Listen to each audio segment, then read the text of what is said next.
ജീവിതത്തിൽ അനുഭവിച്ച മോശം അവസ്ഥകളെക്കുറിച്ചും ഇപ്പോഴത്തെ നല്ല ദിനങ്ങളെക്കുറിച്ചും മനസ്സ് തുറക്കുകയാണ് രേണു. സുധിച്ചേട്ടൻ മരിച്ചതിനു ശേഷമുള്ള ദിനങ്ങൾ ഓർക്കാൻ പോലും വയ്യ.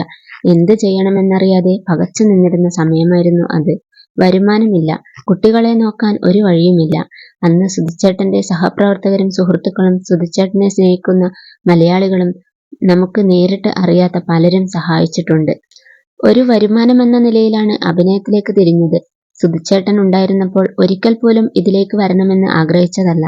സാഹചര്യങ്ങൾ കൊണ്ടാണ് ഇങ്ങനെയൊരു അവസരം ലഭിച്ചപ്പോൾ വേണ്ട എന്ന് വയ്ക്കാത്തത്. തുടക്കത്തിൽ ആൽബമൊക്കെ ചെയ്യുന്ന സമയത്ത് കിട്ടിയിരുന്നത് വെറും 2000-3000 രൂപയാണ്.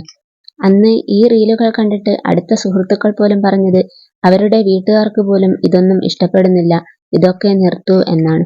പക്ഷെ അന്ന് ഞാൻ വീട്ടിൽ തന്നെ ഇരുന്നിരുന്നെങ്കിൽ ഇന്നത്തെ രേണു സുധിയായി മാറാൻ കഴിയില്ലായിരുന്നു.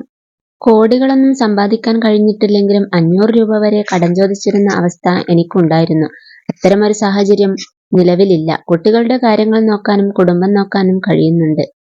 ഉദ്ഘാടനത്തിൽ അതിഥിയായി ക്ഷണിക്കപ്പെടുമെന്നോ ഒരു നാട മുറിക്കാനുള്ള അവസരം ലഭിക്കുമെന്നോ സ്വപ്നത്തിൽ പോലും കരുതിയിരുന്നില്ല. ബഹ്റൈനിലെ ഒരു റെസ്റ്റോറന്റാണ് ആദ്യമായി ഉദ്ഘാടനം ചെയ്തത്. അതിനുശേഷമാണ് നാട്ടിൽ പോലും ഉദ്ഘാടന പരിപാടികൾ കിട്ടിയത്. എല്ലാവരോടും നന്ദി മാത്രമേ ഉള്ളൂ.